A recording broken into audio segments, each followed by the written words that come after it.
Lummis of Wyoming is recognized. Thank you, Mr. Chairman. And let me say something on behalf of the people I represent in Wyoming. And this is not pointed to either party. This is pointed to the Congress of the United States.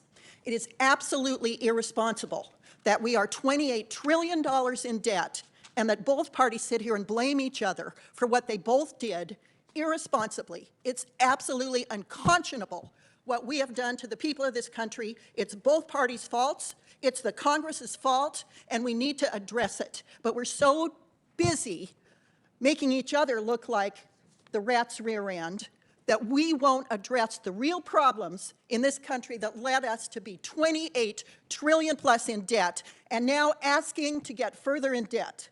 I'm horrified. My constituents are horrified. This is got to stop. That said, now I'll turn my attention to the Secretary.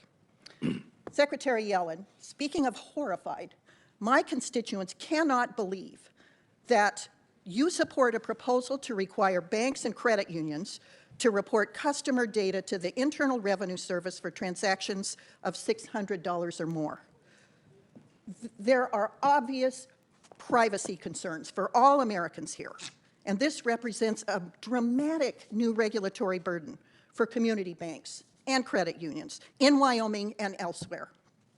Our banks will have to hire contractors to rat on their customers, implement new computer software, deploy resources better used elsewhere in order to collect data for the government.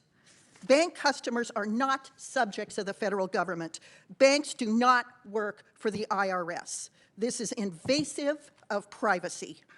Wyoming's people literally will find alternatives to traditional banks just to thwart IRS access to their personal information, not because they're trying to hide anything, but because they're not willing to share everything. My question is, are you aware of how unnecessary this regulatory burden is? Do you distrust the American people so much that you need to know when they bought a couch or a cow? I am astounded by what you're supporting and proposing. I think it's invasive. I think privacy for individuals is getting ignored. And I think treating the American people like they are subjects of the government is unconscionable. Well, Senator Lummis, I really disagree with the assessment that you have, and I think you misunderstand the proposal.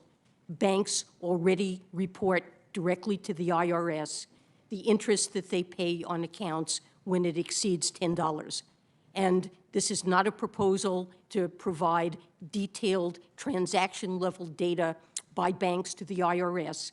It is a proposal to add 2 additional pieces of easily ascertained information on to the 1099 INT form that banks already file, namely the aggregate inflows into the account during the year and the aggregate outflows. And I think it's important to recognize that we have a tax gap that's estimated at $7 trillion over the next decade.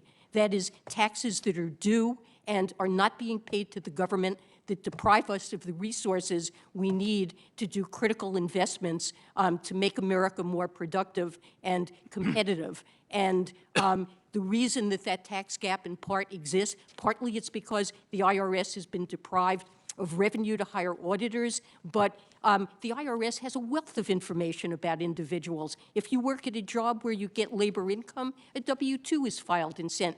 There are dividend payments and transactions payments that are sent to the government, but there are a class of partnerships, businesses, high-income individuals who have opaque sources of income that the IRS doesn't have direct information about, and that's where the tax gap is, not low-income people. And well, this additional information would help. $600 threshold is not usually where you're going to find the massive amount of tax revenue you think Americans are cheating you out of. That's correct, but it's important to have comprehensive information so that individuals can't game the system and have multiple accounts. Mr. Chairman, I yield back.